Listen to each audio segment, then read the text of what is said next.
Cease fire नकोय, आम्हाला complete stoppage हवंय. नंबर 2 त्यांनी म्हटलं होतं की कंप्लीट सँक्शन जितके आहेत, निर्बंध आमच्यावरती आहेत ते सुटले पाहिजेत. आणि नंबर 3 होतं की हॉर्मुझचं कंट्रोल आणि ओपनिंग आमच्यावर डिपेंड करेल की आम्ही कसं करतोय. आणि सर्वात मोठं होतं की आम्हाला फंड्स लागतील पूर्ण रिकन्स्ट्रक्शन करायला जे तुम्ही तबाही केली आहे. बाकी जे पॉइंट्स असतात की पूर्ण बेसेस रिकामे करा, तुमचं सैन्य इथं नसेल, हे त्यांनाही माहिती आहे की हे खूप दूरगामी आहे आणि हे होणं शक्य नाही. पण पूर्ण जगासाठी ही एक खूप पॉझिटिव्ह आणि सकारात्मक बातमी आहे की हे युद्ध ज्या दिशेने चाललं होतं ह्याच्यामध्ये एक पॉज आला आहे. आणि इराणनी आणि अमेरिकेनी प्लस इस्रायलचं अजून काहीही रिॲक्शन आलेली नाहीये. पण असं बोललं जातं की इराणनी आणि अमेरिकेने जे मेजर प्लेयर्स आहेत त्यांनी ऍक्सेप्ट केलं आहे की आपण 15 दिवसासाठी सीज फायर करू आणि वाटाघाटी करू. आणि जुम्मे की रात को सुरू होईल 10 तारखेला शुक्रवारी इस्लामाबादमध्ये. आणि पाकिस्तानची याच्यामध्ये खूप मोठी भूमिका आहे. सर, इराण काय किंवा अमेरिका काय, दोघांकडूनही दावे केले जात आहेत की ही युद्धबंदी आमचा विजय आहे. तुमच्या नजरेतून पाहायचं झालं किंवा त्रयस्थाच्या नजरेतून पाहायचं झालं तर कोणाचा हा विजय आहे आणि हा पॉलिटिकल विजय आहे की डिप्लोमॅटिक विजय आहे? जर का आपण कम्पेअर केलं की कोणाचा विजय आहे, जसं तुम्ही प्रश्न विचारला आहे, 100% हा विजय इराणचा आहे. कारण इराणचं जे एक्सपेक्टेशन होतं की इराण विदिन अ फॉर्टनाईट किंवा 10 दिवसामध्ये आपले घुटण्यावरती येईल, आपल्या पायावरती उभं राहील आणि सांगेल की मला संपवा, मला शक्य नाही. पण ह्याचं एक्झॅक्टली उलट झालं. आणि हे का झालं? इराणनी आपले धडे खूप शिकले आहेत आणि त्यांना मागच्या 50 वर्ष ते तयारी करतायत ह्याच वॉर गेमिंगची की जर का अमेरिकेने आपल्यावरती हल्ला केला तर आपल्याला काय काय करायला पाहिजे. सर्वात मोठी गोष्ट त्यांनी केली होती की त्यांनी डिसेंट्रलायझेशन केलं होतं. त्यांचं level of command and control त्यांनी आपल्या डिस्ट्रिक्ट लेवलवरती पाठवलं होतं. म्हणजे 31 डिस्ट्रिक्ट आणि प्रॉव्हिन्सवरती त्यांनी फ्री हँड दिलाय लोकांना आपलं वेपन्स वापरायला, आपलं डिसिजन घ्यायला आणि आपला ऍक्टिव्हिटी करायला. आणि जे एक्सपेक्टेशन होतं युएसचं ते कम्प्लिटली शॅटर झालंय. पुष्कळ सारे मिथ्स या लढाईमध्ये शॅटर झाले आहेत. सर्वात मोठी मिथ होती की अमेरिका खूप स्ट्रॉंग आहे, that myth is completely shattered. दुसरं मिथ होतं की इराण खुमखुमत देश आहे, ह्याच्यामध्ये तेवढा जोर नाही जेवढा तोंडामध्ये आहे.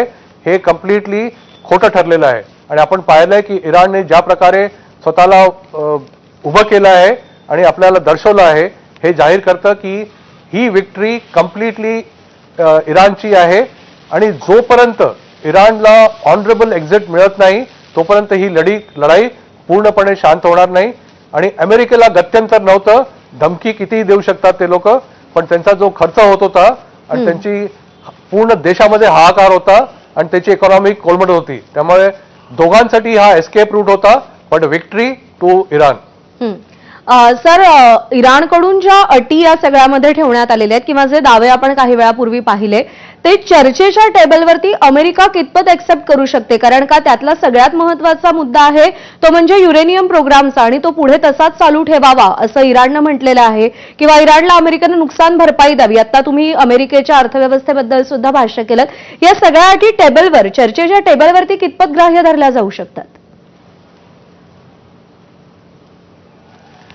जेव्हा चर्चे टेबलावरती वाटाघाटी होतात तेव्हा जे अजेंडा दिला जातो तो नेहमीच असे अजेंडा असतात की त्याच्यातले काही ना काही अजेंडे कधीच ऍक्सेप्ट होणार नाही दोन्ही देशांकडनं. हे दोघांनाही माहिती असतं. पण बार्गेनिंग टेबलवरती बसल्यानंतर बार्गेन करायला, वाटाघाटी करायला काही ना काही लिव्हरेज लागतं.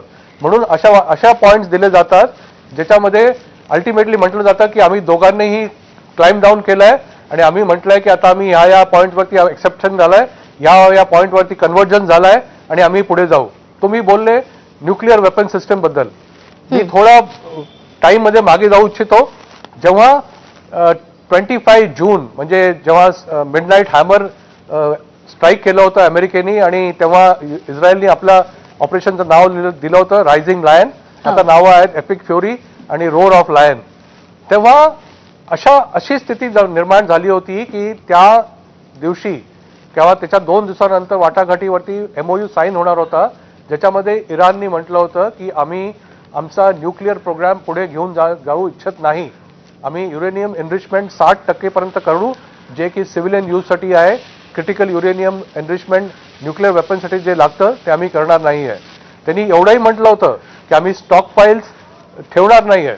त्यांनी हे म्हटलं होतं की इंटरनॅशनल अटॉमिक एनर्जी एजन्सीला आम्ही परमिशन देतोय, ते कधी पण येऊन आमच्या एजन्सीचं किंवा आपल्या न्यूक्लिअर प्रोग्रामचं इन्स्पेक्शन करू शकतात. त्यांनी म्हटलं होतं फक्त बॅलिस्टिक मिसाईल प्रोग्रामला आम्ही थांबणार नाही, आम्हाला आमचं ते हक्क आहे तो आम्ही पूर्ण करू. हे कम्प्लीट ऑलमोस्ट एक्सेप्ट झालं होतं. आज इराण म्हणत आहे की आम्ही आमचं न्यूक्लिअर वेपन प्रोग्राम पुढे सरकवू. पॉसिबली त्यांना हे एक बार्गेनिंग टूल आहे आणि ते क्लाइम डाऊन करतील जेव्हा वाटाघाटी होतील आणि अल्टिमेटली फुल टाइम सीज फायर आणि युद्ध थांबेल तेव्हा हे पॉइंट्स एक्सेप्ट होतील.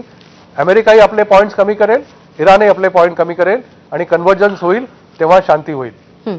सर, या सगळ्या सिनारिओमध्ये जर आपण आशियाई देशांचा विचार केला तर आशियाई देश ठोस कोणतीच भूमिका घेत नव्हते किंवा कोणत्याही देशाला पाठिंबा देत नव्हते. पण पाकिस्तानची या सगळ्यामध्ये जो काही सहभाग आपण पाहतोय, म्हणजे या आधी सुद्धा पाकिस्तानमध्ये इराण आणि अमेरिकेची चर्चा होईल असं बोललं जात होतं आणि आता पुन्हा एकदा इस्लामाबादमध्ये ही चर्चा होईल असं सांगितलं जात आहे. पाकिस्तान या सगळ्या युद्धामध्ये एवढा सक्रियपणे इंटरेस्ट घेताना का दिसतोय आणि चर्चा इस्लामाबादमध्ये होण्यामुळे पाकिस्तानचं महत्व वाढणार आहे का?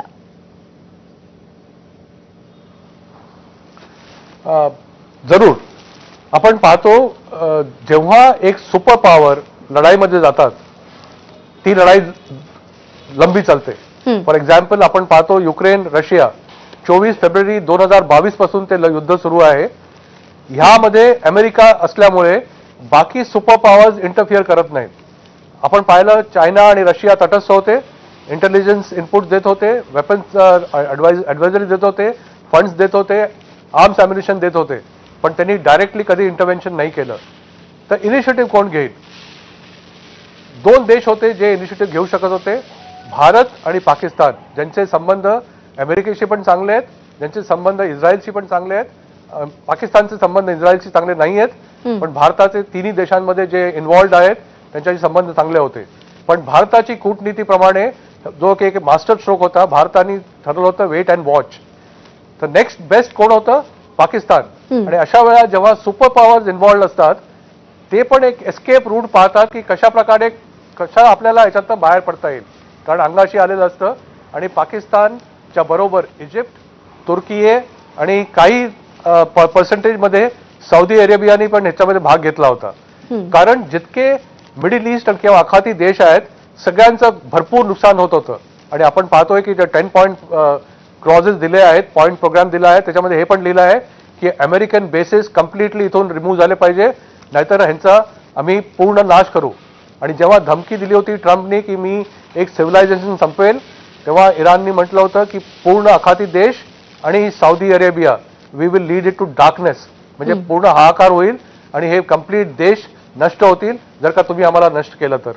तर हे असं सगळं असताना आपण पाकिस्तानला म्हणू शकतो की पाकिस्तानने मास्टर स्ट्रोक केला आहे आणि त्यांचं सौभाग्य आहे की दोघांनाही या वेळेला अंगाशी आल्या असल्यामुळे ते एस्केप रूट पाहत होते आणि ठरलं की चला आपण 45 डेज सीज फायर नाही, पूर्ण युद्धबंदी नाही, तर कमीत कमी 15 डेजचा पॉज घेऊ आणि पुढे जाऊ. बरोबर आहे सर. तब्बल 40 दिवस हे सगळं युद्ध सुरू होतं आणि संपूर्ण जगानं याचे परिणाम भोगलेत आणि नजीकच्या काळामध्ये आणखीही काही आफ्टर इफेक्ट्स जे युद्धाचे असतात ते सुद्धा समोर येत राहतील आणि त्यावर आपण चर्चा करतच राहू. तुर्तास धन्यवाद, आपण सविस्तर बातचीत केलीत आणि मार्गदर्शन केलं त्यासाठी. इराणचे सर्वोच्च नेते मोज्तबा खामेनेई यांनी शस्त्रसंधीच्या अंतिम करारावर प्रतिक्रिया दिली आहे. शस्त्रसंधी हा इराणचा विजय असल्याची प्रतिक्रिया इराणचे सर्वोच्च नेते मोज्तबा खामेनेई यांनी दिली आहे. मोज्तबा खामेनेईंनी दिलेल्या माहितीनुसार अंतिम कराराची चर्चा इस्लामाबादमध्ये होणार आहे. मोज्तबा यांनीच सर्वोच्च सुरक्षा परिषदेच्या शस्त्रसंधी प्रस्तावाला मंजुरी दिलेली होती.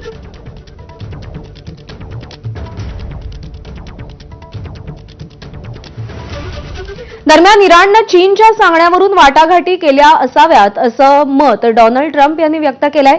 AFP या वृत्तसंस्थेशी बोलताना डोनाल्ड ट्रम्प यांनी हे मत व्यक्त केलंय.